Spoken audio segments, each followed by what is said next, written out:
5000 எடுத்துக்கிட்டம்மா. 5000 ரூபாவா? ஏய் 5000 ரூபாய் உனக்கு எதுக்கு? ஃப்ரெண்டோட பர்த்டே பார்ட்டிக்கு போறேன். அதுக்கு 5000 ரூபாவா? ஆமா, நான் என்ன உன் காசு எடுத்தேன், அம்மாவோட காசு தானே எடுத்தேன். தேவையில்லாம என் விஷயத்துல தலையிடாத. எதுக்கு இவ கால் பண்றா?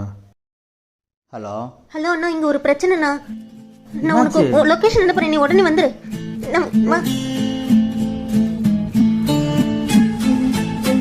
ஏய் மச்சான் எங்கடா இருக்க? மச்சான் சைட்ல இருக்கேன்டா. ஏய் மச்சான் தங்கச்சிக்கு ஏதோ பிரச்சனையாண்டா. நான் லொகேஷன் அனுப்புறேன், போய் பாக்குறியா? என்கிட்ட வண்டி இல்ல. சரிடா போறேன்டா. என்னடா ஆச்சு?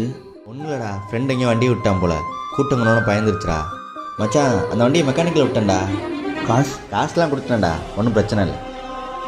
என்ன சொன்னா? உனக்கு முதல்ல ஃப்ரெண்ட்ஷிப் பத்தி என்ன தெரியும்? ஃபர்ஸ்ட் உனக்கு ஃப்ரெண்ட்ஸ்லாம் இருக்காங்களா? ஓ